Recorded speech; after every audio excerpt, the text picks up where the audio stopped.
Is this where the premiere is? I don't believe it. What a dump.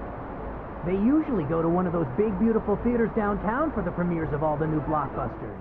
Last year, I got ridiculed by a bird, and long after I'm dead, that bird will still be alive. He's a rescue macaw parrot, just a handful of years old. I was pet sitting him for a dear family friend, a bird mom of the highest order. Now, when they're well taken care of, a macaw parrot can live to be 80 or 90 years old, and this parrot is going to be very well taken care of. I'm not going to live to be 110 years old. The parrot will be laughing long after I'm gone. Parrots are smart. They know exactly how to tell you what noises they like, what treats they like, what humans they like. This one was very, very choosy about his blueberries. And if you, say, get distracted checking how long to beat on your phone and accidentally stub your toe really hard into a couch, to name one completely random example, some parrots will laugh at your misfortune. I love pet sitting. I grew up in a dog-rich household, and I learned to love animals from day one. They are always honest, they are inarguably, always adorable, and sometimes they can be unpredictable, confusing, even incomprehensible. But that, too, is a plus. That's what makes all of the best pet-sitting stories, the ones that I look back on the most fondly, the sublime frustration. When the stubborn old dog refuses to budge that last inch you need to get its doggy bag into the trash. When the cat barf lands directly on the sheets you just washed. Premium, sublime, authentic frustration. I get that free of charge whenever I pet sit, and I chase it relentlessly when I play video games. I've been seeking out frustration in video games for a few years now. Frustration has the power to surprise, to confuse, to create tension. It's the world not going your way. A reminder that you may hold a controller in your hands, but you're not really in control. The complete absence of frustration in a video game often feels, to me, like an abhorrent smoothness, a world with no texture, a pre-chewed meal. Games as service, pipelines you're meant to glide down seamlessly forever, unconsciously leaking money at every turn. A world that gives you everything you want exactly how you want it right on cue forever and ever and ever. On a long enough timeline, that's not heaven. That's hell. Frustration is dogmatically avoided by many video game players and video game designers. That's a shame, but it's also kind of thrilling. Because frustration has been so neglected, it's ripe for exploration. We already have thousands of ego-stroking power simulators, but there aren't nearly as many games that embrace irritation and disappointment. That means there's an entire dimension of virtual experiences still waiting to be explored. I love many kinds of frustration. I especially love the frustration of willful and tenacious animals, and I was surprised to find that exact frustration beautifully captured right where I least expected it, in one of the world's most outrageously lucrative media franchises. Yes, I am Ash. Ash Ketchum is a boy from Pallet Town. And now that I'm 10. New Pokemon Snap, released in 2021 for the Nintendo Switch, is a video game simulating nature photography in a world filled with Pokemon. In practice, it plays similarly to a non-violent version of an arcade rail shooter like The House of the Dead. As the title proudly announces, New Pokemon Snap is a sequel to the original Pokemon Snap released for the Nintendo 64 in 1999. The fact that a random spin-off game like Pokemon Snap received a sequel almost 2 decades after its initial release speaks to its beloved status among fans of the series. Actually, no, it does not. Many Pokemon spin-off games get sequels because all of them print money. Pokemon Pinball got a sequel. Pokemon Advanced Generation I've Begun Hiragana and Katakana got a sequel. Multiple sequels, actually. The Pokédex 3D app got a sequel. Nobody on the planet Earth has played Pokemon Rumble, and that game got 4 sequels. In 2006, the world's premier manufacturer of torture chambers for poultry, Purdue Farms, collaborated with the Pokemon Company to produce a series of flash games on mini CDs, which were packaged along with chicken breasts. As far as I know, there isn't a sequel to the Purdue flash game Pokemon Team Rocket Blast Off, but, you know, give it a few years. There's a joke somewhere in there about Purdue, chickens, cockfighting, and Pokemon, but I don't have the heart to make it. The point is, yes, there exists an entire galaxy of Pokemon spin-off games, but Pokemon Snap really does hold a special place in that galaxy for many, many fans. For one thing, the original Pokemon Snap was released perfectly in tandem with the first wave of the global Pokemon obsession, before the first major decline at the turn of the millennium. That gives Pokemon Snap some of the same nostalgic glow as the first games, Red and Blue, the first holographic Charizard cards, the first season of the anime, and so on. In the United States, the original Pokemon Snap has also got some of the nostalgic glow of video rental stores like Blockbuster, where you could use branded Pokemon Snap terminals to print physical copies of your photos from the game. My own lifelong Pokemon obsession started during that first wave. As an 8-year-old kid, I memorized the type charts in Pokemon Red and Blue so I could defeat my friends at sleepovers. I waited in an hours-long line at North Star Mall in San Antonio, Texas to get a box set of the Jungle expansion to the card game. I was right there, directly in the crosshairs of what would become the biggest media franchise on the planet. And I remember that glow. It's powerful stuff. Yes, I've got some fandom bona fides. I've burned hours climbing multiple generations of ranked ladders. I've had 10 tabs of Smogon open at once on a laptop during a college class. I've yelled about the mandatory experience share on the internet, etc. Gooble gobble, I am one of you. Here's a teaser. At the end of the video, I'm going to reveal my top 10 favorite Pokemon. Do you like that? Very algorithm, very numbered list. We are all slowly dying. Beyond its perfect positioning at the crest of the first wave of Pokemania, Pokemon Snap has a lot of merit as a game in its own right. The photography concept was very novel at the time, especially in an era before smartphones put cameras into the pockets of almost 70% of the world's population. A considerable number of the kids playing Pokemon Snap in 1999 had never held a camera before. Cameras were expensive, forbidden, only for grown-ups. And all of a sudden, you had one in your Nintendo 64 and you could use it to take pictures of Pikachu. The game was well received by critics, and it sold more than 2 million copies internationally, enough to rank among the top 10 best-selling games of the year even before considering its popularity as a rental at stores like Blockbuster. Pokemon Snap made a sizable dent in fans' collective consciousness at exactly the right time, with memorable quirks like Professor Oak's insistence that all photographers must center their subjects in the frame. Millions of kids worldwide shared the experience of throwing an orchard's worth of apples at innocent coughings, and they had a great time doing it. It's a little surprising, given the success of the original Pokemon Snap, that it took so long to put a sequel together. The Pokemon Company is not stingy about cashing in on its intellectual property, and Pokemon Snap was fertile territory for a cash grab, and yet it took 20 years for a sequel to get made. In fact, the Pokemon Company made multiple attempts to get a sequel off the ground without a finished game materializing. One of the concerns that kept the project trapped in development hell was the widespread availability of cameras and smartphones, which the developers at Game Freak believed might weaken the appeal of a photography game. In a world where taking pictures had become commonplace, developers feared the virtual photography of Pokemon Snap might not feel so special anymore. On top of that, the popularity of the original game created a great deal of pressure to really nail the sequel. Game Freak did consider making some radical changes to the core photography concept to differentiate the sequel, but eventually, development cohered around a philosophy of retaining the original game's basic premise while updating it with modern features that people have come to expect out of smartphones, like filters, stamps, and the ease of sharing photos online. On the other hand, some anachronistic inconveniences were retained, like a limit to the number of photos you can take at a time, as well as keeping the player locked on rails rather than allowing free motion through the environment. New Pokemon Snap also expanded the range of behaviors and poses available for each Pokemon by drawing inspiration from animal behavior in the real world. The developers believed that expanding the game in that direction would engender a deeper sense of place, which they felt was one of the essential joys of photography itself. But wildlife photography in the real world isn't just joyful. It can also be intensely frustrating.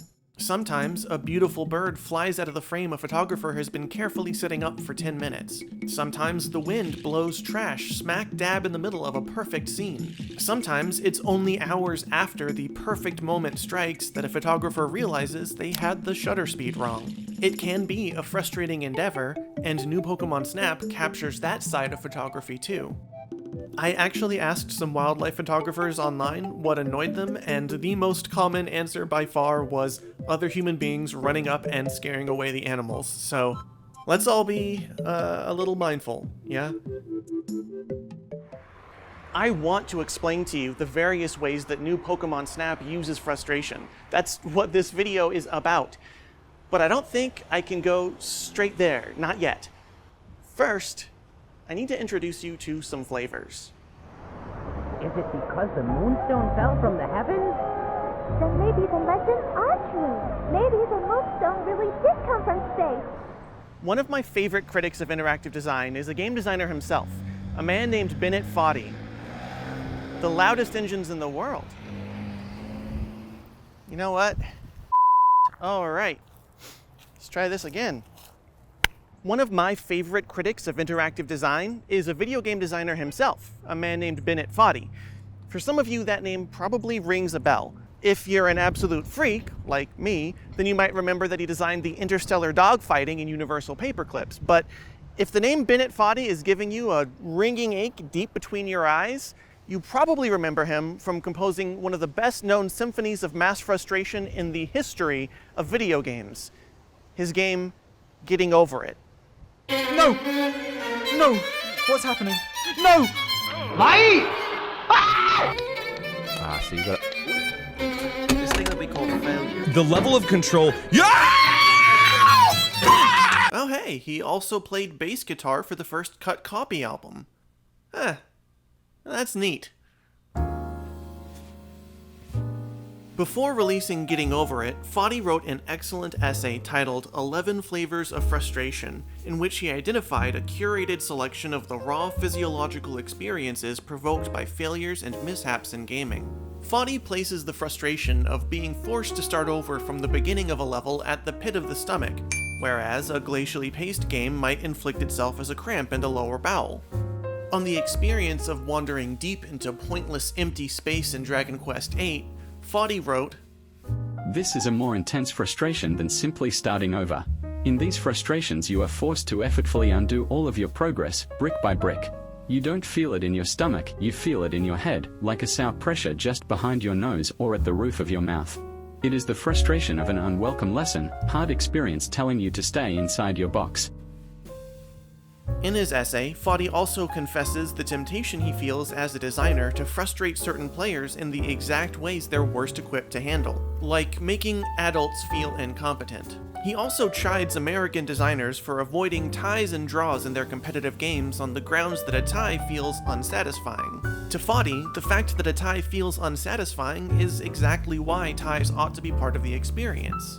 But there are far more designers unlike Foddy than there are designers like him. The impulse to sand away the ugly edges of frustration is everywhere in modern game design. In fact, an entire industry of user research and player-centered design is dedicated to mitigating frustration at every conceivable level. Look at the Halo series, one of the AAA-est of all AAA franchises. In order to sand the edges off of Halo 2, Bungie analyzed more than 2,000 hours of gameplay by 400 players. For Halo 3, Bungie analyzed over 3,000 hours of gameplay by 600 players. The developers worked meticulously to identify the exact places where players were disproportionately dying, and they applied the same solution every time. Players are missing out on grenades? Make them brighter and easier to spot. Players are firing turrets at their own vehicles? Don't allow the aiming reticle to overlap with the vehicles in the first place. Players are frustrated? Delete the frustration. A comprehensive effort was made to mitigate every possible moment of friction. The end result of that effort, of those thousands of hours and millions of dollars, is a game that feels eminently playable. Combat feels fun and fair, action-packed but not chaotic. Gameplay never feels boring or dull. You're handed powerful alien weapons and regenerating shields, ushered into a shooting gallery, and told to have as much fun as possible. Which is why it feels kind of grotesque whenever Halo 3 clears its throat to make a statement. In the final cutscenes, the camera lingers on a memorial for fallen soldiers, imploring us to consider the gravity and the cost of war. But the war we just experienced had neither gravity nor cost. It had fun, colorful explosions, carefully balanced encounters, and not one moment of genuine frustration. Nobody dies in Halo 3. It's laser tag. The dogmatic commitment to expunge all frustration from a modern video game cordons off a much wider range of potential experiences. If Halo 3 could sometimes feel unfair or boring or confusing, more in line with the lived experiences of real soldiers, then maybe it could be about something. Maybe it could be about war or suffering. But as long as Halo 3 is action movie slick, 30-second bursts of feel-good, its occasional attempts to comment meaningfully on the world can only ever ring hollow. By contrast, a game like Spec Ops: The Line, which fully embraces discomfort, irritation, and outright nausea, earns the opportunity to say something very different. At first glance, the game looks enough like a standard military shooter that online marketplaces recommend it alongside Call of Duty, which is a beautiful mistake to make. The developers of Spec Ops: The Line made a conscious effort to design a game that complemented the ideas about war they hoped to explore, and the results are felt deep in the gut. Your allies and your enemies wear the same uniform, which is frequently confusing in the best way, eroding the distinction between important character and random enemy. As the game progresses and the protagonists descend further and further into outright barbarism, melee attacks become less orderly and more brutal. The endless lines of in-battle dialogue that were once direct and utilitarian turn ragged, vicious, exhausted. I don't have a fucking sword! Target neutralized! Damn it, Walker! Get these guys off me! Kill is fucking confirmed! Players often feel drained and sick after playing the game, forced as they are to wallow in the misery and the filth and the guilt that other games in the genre try to minimize. Drained and sick is certainly not what modern UX dogma aims for, but Christine Jorgensen's excellent analysis of player experiences with Spec Ops: The Line points to the value of that misery. To quote one player, "I felt a little sick. I was left with that kind of feeling, a little tired, a little drained, but really happy for what I have, for the simple reason that we will hopefully never experience anything that even comes close to something like that. And I felt a little tired, actually, like weary and drained. But at the same time there were a lot of thoughts." Another player expanded on those thoughts. "I think Spec Ops is that game that gives you a correct idea of what it would be like to be, kind of, in active combat somewhere. Like, these are things that do happen. For instance, the USA just accidentally bombed a Doctors Without Borders hospital, right?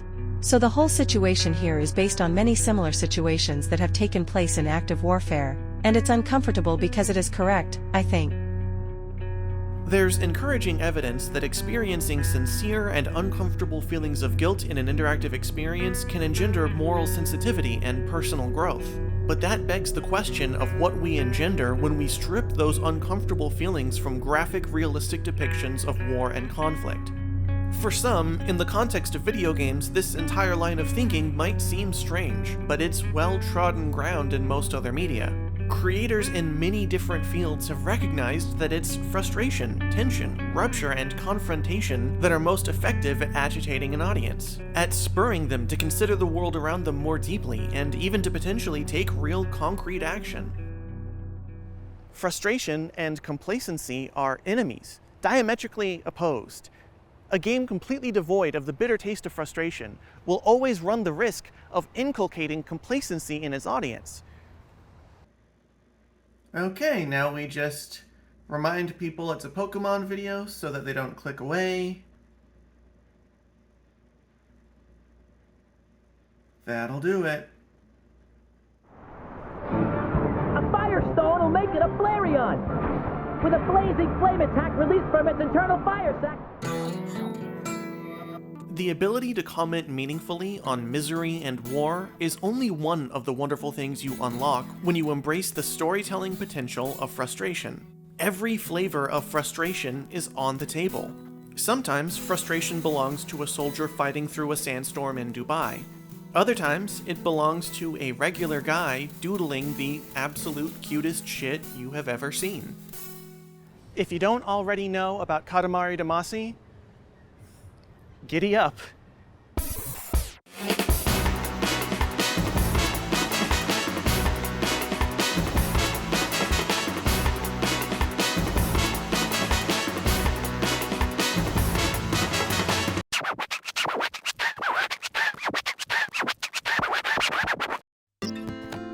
Katamari Damacy is a surreal roll-em-up playground released for the PlayStation 2 in 2004. In the game, your character's father, the king of all cosmos, accidentally destroyed all the stars in the night sky. As the prince, it's your responsibility to roll up clumps big enough to make new stars with your Katamari ball. You start out rolling up thumbtacks and crumbs, but eventually, the scale changes. It's the exact kind of baffling and idiosyncratic game that used to remain region-locked in Japan, and that was Namco's original intention, but a buzz built up around Katamari Damacy in North American game dev circles, and that led to media attention, and that led to an official North American release, and that led to a minor cultural phenomenon with sold-out shelves all across the United States. Just like that, Keita Takahashi, the game's creator, went from an obscure art geek to a famous game developer with an international audience. It gave him a lot of feelings, and he worked through those feelings in his next game, We Love Katamari. As the title implies, We Love Katamari is a sequel uniquely fixated on the fans of the original game. It's the only other game in the Katamari franchise that Keita Takahashi directed. He was deeply irritated with the way Namco turned his odd little experiment into a never-ending money-printing franchise. Directing one solitary sequel was a way to give back to the game's fans, but it also presented Takahashi with an opportunity to reflect on those fans as a creator. Throughout the sequel, the King of All Cosmos receives requests from fourth-wall-breaking fans of the original Katamari Damacy who beg the prince to roll the ball again. They want the prince to roll up a Katamari underwater, to roll up a Katamari made of flowers, to roll up a Katamari on a racetrack, and on and on. The king is much too whimsical to focus on his own video game, but he's vulnerable enough to flattery that he indulges the fan requests by ordering you to solve the problem. The deep frustration underlying We Love Katamari starts to bubble to the surface when the fans react to your work. After every level, the fans get a chance to speak their mind, and anything less than Katamari perfection is met with some variety of disappointment, boredom, or open hostility. It's an annoying experience every time. You work your ass off rolling up a Katamari underwater, and then some jerk who can't even swim tells you that you didn't try hard enough. The unsuccessful F1 driver can't even bear to look at the Katamari that you bruised your body rolling up. And your overlord, the king, absolutely never shuts up while you work. Then, he turns around and lambasts your inability to focus. Armed with all the relevant context, it's hard not to see the presentation of the fans in We Love Katamari as reflective of Keita Takahashi's experience with his own fans, and potentially his own overlords. A truly absurd situation in which complete strangers make arbitrary demands and then react with bland disappointment despite your best efforts. It's worth noting that the depiction isn't always negative. We Love Katamari delights in the fans at times, especially during fleeting moments of triumph. But it also gives those fans a bitter edge, and communicating that extremely specific frustration through the sequel to the game that caused the frustration is an Ouroboros far too grand to roll up, even after you roll up the sun. I want to be very clear on this point. I love We Love Katamari. I love the wide variety of creative level design. I love the glorious soundtrack, the hilarious and surreal visuals. And I love that Keita Takahashi let me sample the very particular flavor of his own personal frustration.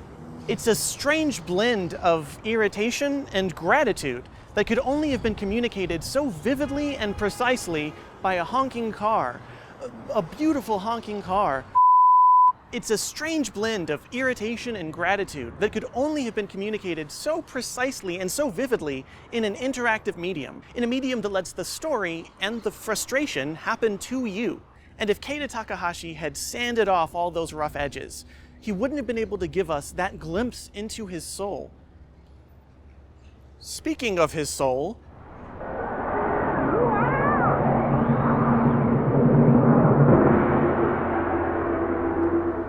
okay, let's talk about it.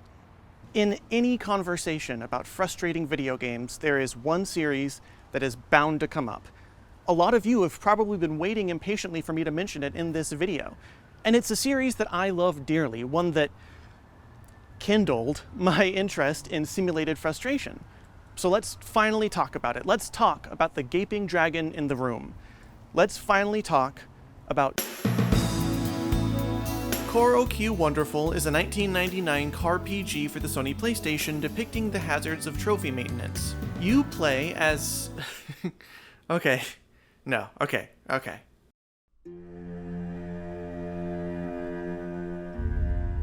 Dark Souls is a series of 3 herding machines designed by Hidetaka Miyazaki to do bad things to you, and I utterly adore them. I've drunk deep from the FromSoft well of agony and humiliation, and my many deaths in Dark Souls delivered some of the richest flavors I've ever tasted in the medium. This is an analogy we often use. We are trying to create a game that is spicy, and we want to make it as spicy as possible, but still edible, and also to make it taste good and leave you wanting more. The Capra Demon fights you in a tiny little box full of wolves. The Bed of Chaos sweeps you into a death pit with her comically long arms. The Kind of Dragon Not a Dragon has 19 hours worth of health bar. The Nameless King is the Nameless King. And that's to say nothing of the myriad frustrating ways that you'll die just walking from bonfire to bonfire. Oceans of digital ink have been spilled about the Dark Souls series, and the general critical consensus, or at the very least a prominent strain of that consensus, is that all the death and pain and difficulty is only the first step in a 2-step process.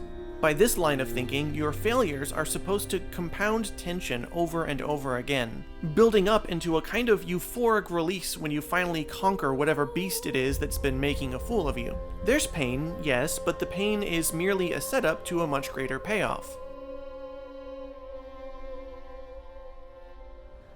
Speaking frankly, I don't buy it. Yes, there are absolutely moments of release in Dark Souls. Anyone who's played the games knows the euphoria of finally defeating a boss on your 15th try with just a sliver of health left. But I don't think the pain exists exclusively to serve the pleasure.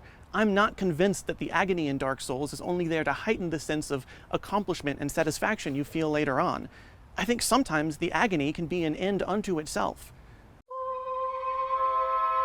Collectively, we relish in the pain and the death of Dark Souls, the failures of others, and the failures we experience firsthand. Getting Giga Arrow fucked off a ledge and losing heaps of progress is joyful in its own way, and not just because you can avenge yourself later. I think the way we talk about Dark Souls, the way we tell stories about Dark Souls, confirms that reality over and over again. In fact, one of the game's most famous players is quite open about enjoying the pain on its own terms. I sometimes get this question from foreign media. Why are you so sadistic? I don't know about the other staff members, but I'm actually a masochist. I'm a huge masochist, so when I make games like these, this is how I want to be treated. I want to be killed this way, that's how I make it. Amazing. That's some really extreme masochism. It's just that sometimes other people don't understand it. It's for my pleasure. Really? You want to be killed deep in the forest, getting punched by a huge mushroom? Yes. And the curse area. When I get cursed. You want to die from a barrage of arrows? It's gratifying. I like that. I just wanted to emphasize it. Incredible. I don't know about the other staff members' fantasies, but I'm not making it from a sadistic stance, but from a masochistic one. I want this done to me. I always love the way Miyazaki talks about Dark Souls because it's funny and because I think it recognizes a fuller version of the joy of those games. And I think we do ourselves a disservice when we take the narrower view. When we insist on talking about failure as a means to some greater end, we neglect to recognize the potential for failure to be a valuable experience all its own.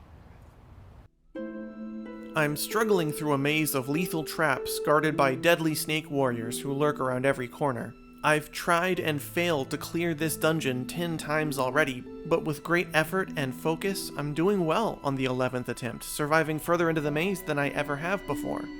I sigh with relief when I step onto an elevator, relishing a moment's reprieve, hoping that the machine might bring me all the way up to an exit or a checkpoint. But the elevator doesn't stop.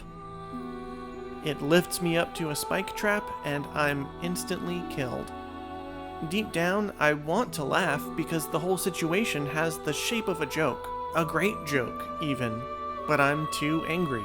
I stare at my own bleeding corpse, and I have to admit to myself that I'm too angry to laugh at one of the funniest things I've ever seen. That is the end of the story, and it's a good story.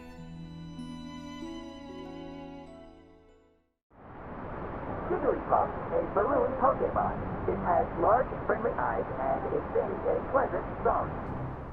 Okay, we're back to Pokemon, finally. Did you just skip ahead to this part? That part where I unveiled Hideo Kojima's secret new project. You just skipped right past that? Your loss. New Pokemon Snap is not about war. It isn't about entitled fans, and it isn't about whatever weird shit Hidetaka Miyazaki is into. I want this done to me. New Pokemon Snap is about wildlife photography, and the only way to capture the fullness of that experience is to intermingle the joys with the frustrations. One of the biggest sources of frustration working with nature and animals is a general lack of control. No matter how well you prepare, you don't decide when it rains. If an unwelcome guest intrudes on your carefully staged scene, there's not a lot you can do about it.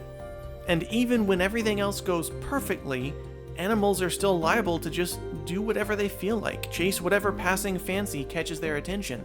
Nature quite reliably shows us the many limitations of our own control. Depriving a video game's players of control, as it happens, is one of the quickest routes to frustrating them, and that's something that mainline Pokemon games rigorously avoid. With very rare exceptions, the Pokemon in the mainline games do exactly what you tell them to do. They learn the moves you tell them to learn, and they use the moves you tell them to use. They eat what you tell them to eat, swallow the vitamins you tell them to swallow. They even mate with the Pokemon you tell them to mate with, which is usually a Ditto. Your control is so absolute in the mainline Pokemon games that each Pokemon in your team is functionally an extension of your will, a virtual limb you can use however you'd like. That's what makes it all the more striking when the same Pokemon we've been using for years as dutiful tools start behaving with minds and wills of their own. In New Pokemon Snap, you can't give orders to Pokemon. You can't tell them which pose to strike or which other Pokemon to interact with. You can goad them, encourage them, or try to catch their attention, but whether the Pokemon react the way you're hoping they will is not really in your hands, especially given the complicated ecosystems in which they participate. Let's say you want to take a photo of Jolteon electrifying its body. In one of the main Pokemon games, you can evolve an Eevee with a Thunderstone, teach it an electric move, and order it to use that electric move whenever you'd like, preferably when there's a big dumb bird that needs zapping. But it's not so easy in New Pokemon Snap. Nestled deep within a glittering cave, a particularly standoffish Mawile is guarding the path to the little patch of brush where Jolteon likes to hide. To get to that brush, you have to calm the Mawile down. You can't just feed the Mawile or play it a song, though. First, you have to illuminate a different Mawile and its friends. That draws out a Diancey, which you can encourage to shine a bright light, and that sets the first Mawile at ease. There are hardly any clues to this process presented in the game, and even if you do everything exactly right and unlock the path to Jolteon's hiding place, Come on, come on, come on, come on, come on! Come on! As finicky as that process can be, snapping a picture of Jolteon was nowhere near as difficult as taking a picture of my true arch-nemesis, my white whale, the abominable demon waiting for me in my own personal corner of hell, Audino. The professor in New Pokemon Snap will occasionally request specific photos, and one of those requests involves the Audino that hangs out directly in front of the professor's lab. Specifically, the professor wants a photo of the Audino dancing. It sounded pretty easy. I was wrong. I was so wrong. The thing is, Audino loves to dance. It's always wiggling, doing a happy little wiggle dance. But if you take a photo of that happy little wiggle dance, it won't count. That dance is the wrong dance. You can play music for Audino, that makes it wiggle. You can feed Audino some fruit, that makes it wiggle. You can illuminate it with an orb of magical energy, that makes it wiggle. You need a picture of Audino dancing, and oh, it's dancing. It's dancing up a storm, but it's the wrong dance every time. Audino is wiggling just to spite you, in advanced preparation for the day when Audino will wiggle upon your very grave. When I finally gave in and Googled the solution, it only made me angrier, because getting Audino to dance has nothing to do with Audino. Earlier in the level, there's an easy-to-miss cutie fly the size of a penny. You have to feed it fruit, which will send the cutie fly wandering over to Audino for some reason. Then, and only then, pleased by the cutie fly, Audino will perform the correct dance. How?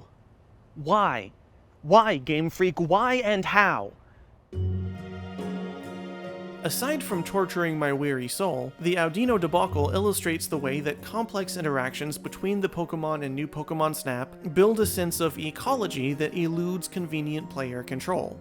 Like the Diancey in the cave, Pokemon are sometimes curious about each other, interacting more amongst themselves than they do directly with the players, who are given only tertiary influence in the process. These are willful beings who are defined in large part by how little control you're able to exert over them. You can taste this fascinating flavor of frustration anytime a large Pokemon stumbles in the way of your camera. Please get out of the way. Nope, nope, nope. God bless America. You can taste it when a Pokemon swims away on a whim. You coming? No? Okay. It's right there dancing across your tongue whenever Mew decides he doesn't actually want to be in the video game anymore. What? Okay, goodbye, I guess. And it singes the roof of your mouth the 5th time in a row that the convoluted ritual to summon Charizard simply doesn't work. I guess, Charizard didn't feel like showing up today. We can easily imagine the alternative.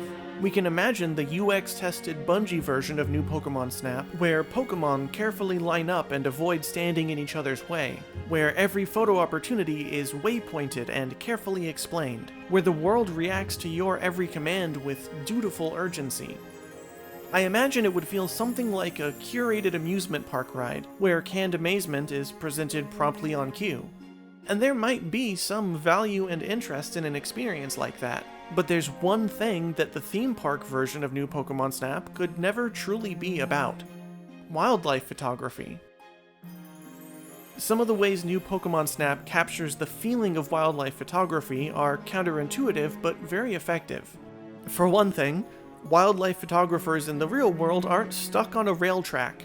A large contingent of players were frustrated that New Pokemon Snap kept players on rails like the original game did decades before. The game could have been an open-world experience with players free to roam wherever they liked, just like the game could have given us storage space for thousands of photos, like we have on our cell phones and our DSLRs. But by taking that control away from us, the moments we get beside any individual Pokemon become more fleeting and precious. You can't just camp in one place and try every button on the controller until you get the exact photo you want. You've only got passing, momentary chances. So even though going through nature on a rail track is, in a literal sense, not at all like the real experience of nature photography, those artificial rails allow the virtual ecosystem to retain a fleeting and ephemeral quality that is much more evocative of the natural world. As a longtime Pokemon fan, one of the joys of experiencing Pokemon in a wild and unruly ecosystem is that it ends up making absolute superstars out of Pokemon that are pretty unremarkable in the main games. In the mainline games, Wailord is 15 meters long. It says so in the Pokédex, and the sprite is kind of big. But in new Pokemon Snap, Wailord is 15 fucking meters long. When the gargantuan whale emerges to block your path through the waves, its presence is absolute. Experienced in a more natural context, the size makes an impact that you never feel in the main series. On the flip side, the tiny Pokemon in new Pokemon Snap are borderline subatomic. Look at this little weirdo, and these little freaks. What is this absolute dust particle even doing? Faithfully recreating Pokemon sizes and physical space makes the ecosystem of new Pokemon Snap feel much more dynamic than the mainline games. Every Pokemon in those games is functionally the same size. Large enough to fill their corner of the screen, small enough to fit in one slot in the PC. Pokemon in the main games are units of roughly equivalent size. But Pokemon in the ecosystem of new Pokemon Snap come in all shapes and sizes, and that variety better reflects the diversity of the natural world. And no, that diversity is not convenient or frictionless. If it was, it wouldn't feel real. Wailord makes an impact because it gets in your way. The big Pokemon tend to cover up the small ones, usually at the worst possible times. It pisses you off while you're playing, and that's great. I imagine right now some folks are probably thinking, real life is frustrating enough. Why would I play a video game to feel frustration when I can get that just living day to day? And I get it. I do. Real life can be plenty irritating. Like when your air conditioner goes out in the middle of a Texas summer and your landlords won't fix it for a week. Currently 94 degrees Fahrenheit in the apartment. But over by the portable unit, it's breezy 91 degrees. Whoa! Lucky me! Of course, real life can be frustrating, but that's... At this point, the 104-degree Texas weather caused the essayist's phone battery to overheat. He was only able to continue recording in frantic 30-second bursts. Okay, let's go before the camera dies. Of course, life can be frustrating, but that's kind of my point. Irritation, annoyance, they're all part of our lives and how we live them. And if we want to say interesting things about the world that truly reflect how we live our lives, then sometimes frustration is going to be part of that conversation. Did I get that? I love animals. I grew up with them, and I've learned to appreciate every part of that experience. The parts that were joyful, the parts that were sorrowful, and even the parts that gave me splitting headaches. Recreating that experience could only ever feel artificial if the rough edges were all sanded away. New Pokemon Snap is full of rough edges. Interacting with Pokemon in new Pokemon Snap feels, meaningfully, like interacting with animals in the real world. In a series where such interactions are very rare, I consider that a real achievement. Now he's more determined than ever to achieve his dream of becoming a Pokemon master. Little known fact, in the summer it gets hot. Fucked up but true. Not too long ago, I played an English patch of the original NES release of Final Fantasy II. It's a way better game, actually, than people seem to remember. Super worth your time, but it is an old RPG, and it is not easy to play. If you're looking for frustration in video games, it is a rich, rich vein to be mined. At one point, I stumbled into an empty trap room, basically a dead end with a tough enemy inside, and I laughed. I like frustration and I appreciated the cruelty. But then I stumbled into another, and I laughed a little less. I got the point. And then I stumbled into another, and another, and another. And I was not laughing. I wanted to break my keyboard. The thing is that first room kind of haunts me, or specifically my reaction to it. What it gave me was the tourist version of frustration, just a little pinch of discomfort that gave me an opportunity to pat myself on the back for being able to withstand a microscopic amount of irritation. That last room, the one where I wanted to break my keyboard, that was the real shit. Spelunking for misery in video games is tricky that way. I have this gut feeling that anytime I can smile in the moment and congratulate a game for bothering me, I'm probably not actually experiencing the real deal. Whereas if I really get angry, if I start to think, this game is just badly made, people should feel embarrassed for making a game this awful. If the feelings are that raw, then I might be onto something. I'm still working out the details of my approach, trying to keep it honest. And I may never quite get there. I may never be able to fully resist the allure of that self-satisfied tourist version of frustration. Because in the end, I want to find what I don't want. And just conceptually, that's a tricky endeavor. But I hope I can manage to keep my footing, because I am very curious just how far down this barbed wire rabbit hole I can get. Hey, thanks for watching. I've got citations and video capture credits below. If it wasn't Pokemon Snap or New Pokemon Snap, there's a good chance somebody else recorded it, and all those credits are in the description. In the citations, I really recommend reading that Wired article about Halo 3. It's a real moment in time when game design philosophy was changing in AAA development. Oh, and a big thank you to my sister for recording all the home movie footage. I don't know yet what the next video is going to be. I think I want it to be shorter and more focused, a little less meandery, all over the place-y, 45-minute-y, but, you know, we'll see. Okay, red meat for the algorithm, my top 10 favorite Pokemon. In order, Spinarak, Alolan Executor, Galarian Farfetch'd, Dracozolt, Spinda, Nidoran, Ghastly, Mimikyu, Shedinja, and Pyukumuku. Cute bugs, creepy necks, angst, anguish, dizziness, nostalgia, aggro goth shit, sad goth shit, existential dread, and overwhelming nausea. My favorites. So until next time, money is fake, arm the homeless.